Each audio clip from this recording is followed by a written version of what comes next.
From WFRB TV Local 5, your local election headquarters, this is Newsmaker Sunday with your host, Tom Zalaski.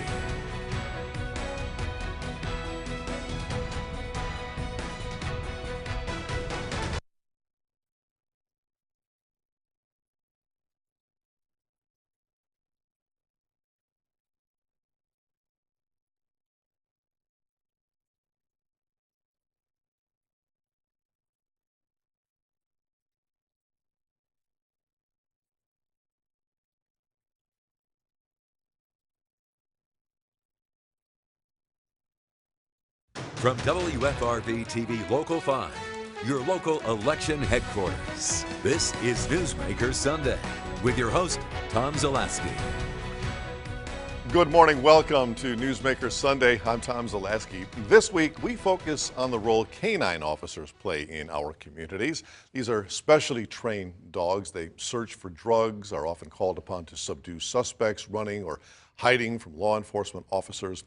And it is dangerous work. And during a police incident on April 7th, Green Bay Canine Unit Officer Pyro was severely injured. He was stabbed 3 times in the neck and was transported to the Animal Referral Center in Appleton, where he had 2 surgeries to repair the damage. Since then, Pyro is recovering at home and continues to make progress. And joining us now to talk more about the Canine Unit in Green Bay and the Officer Handling Program is handler Rodney Reitz and Heather Heil of an organization known as Bark and Blue. Thanks, both of you, for joining us this morning. Much appreciated. Thank you so much. Officer Reitz, can you tell us about the bond between a canine officer and its human partner? I take it it's different than my dog, a normal person. Right. Yeah, the dogs are very highly trained. They're very, there's different tiers of dogs. We take the top tier that we can get, so they're more expensive, and their drive is a lot stronger than most dogs.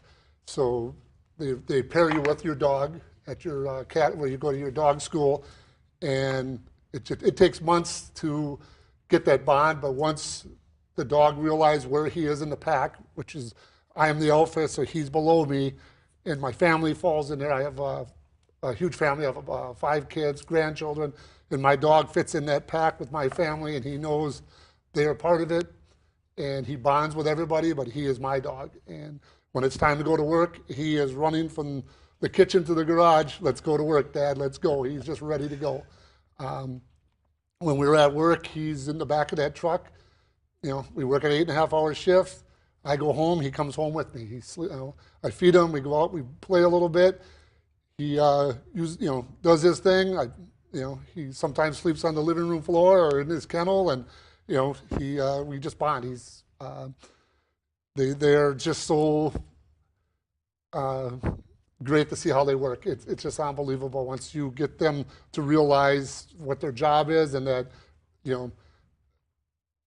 I will always protect them, and he will always protect you, kind of thing. Excuse me.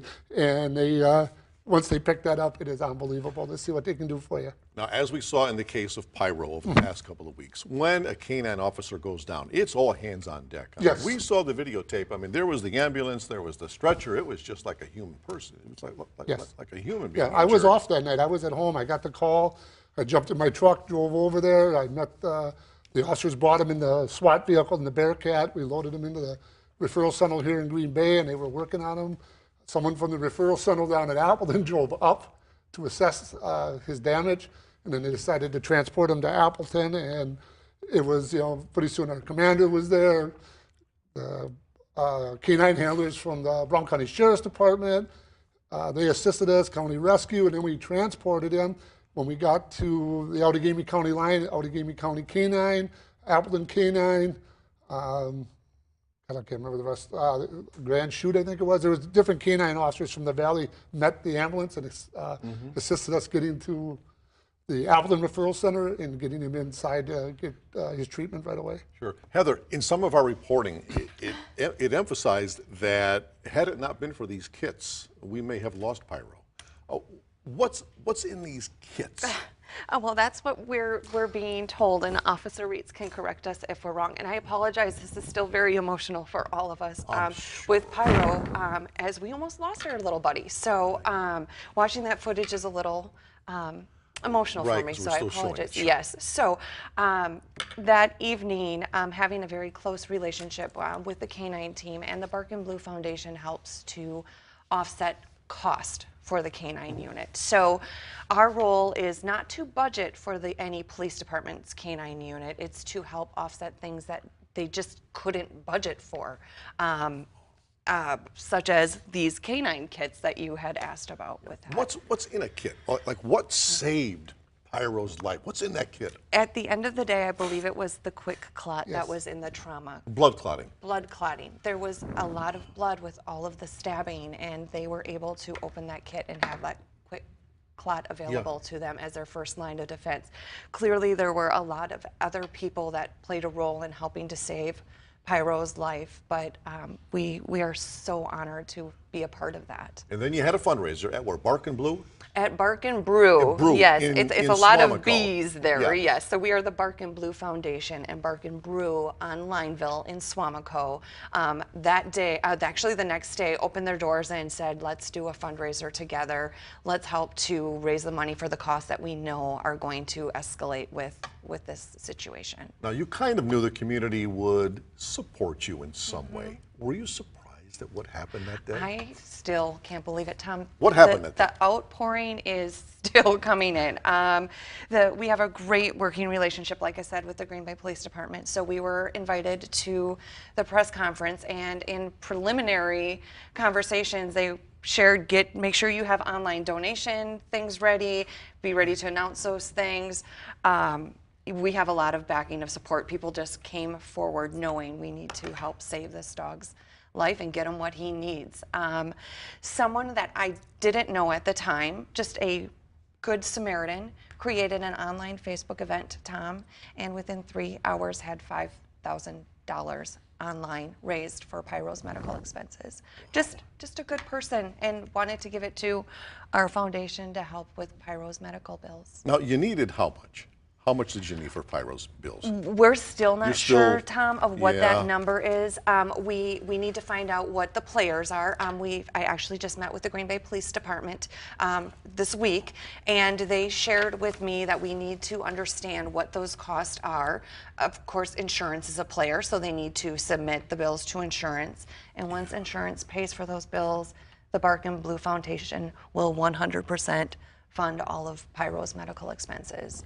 Anything that is left over, and there is a lot left over, that Good. we feel there will be frozen for now, Tom.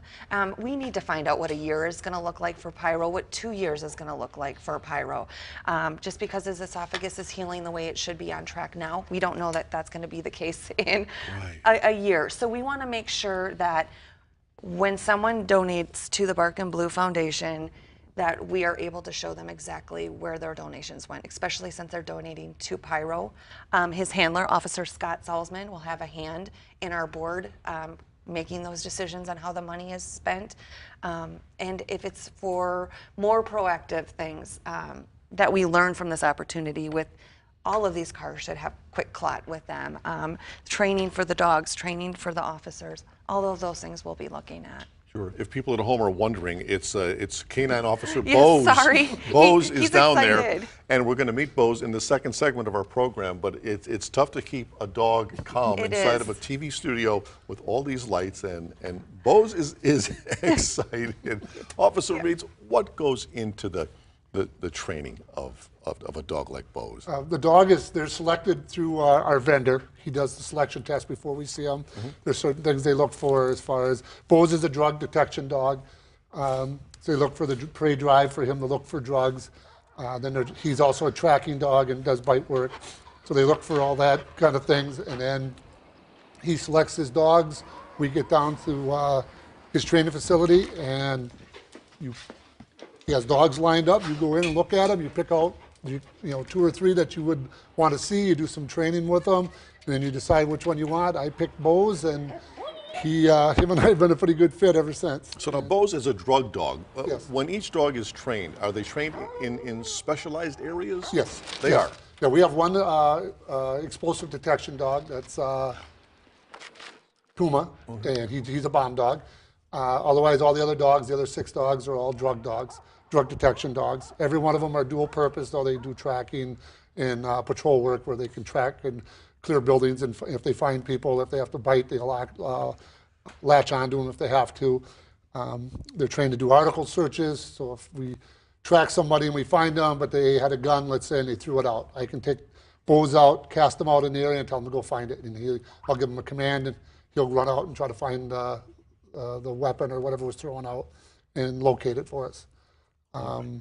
They train dogs and everything from finding bed bugs to cell phones to cadaver dogs, anything you can think of, they can use them for. All right, we're going to meet Bose right after this. Please stay with us as we take this break.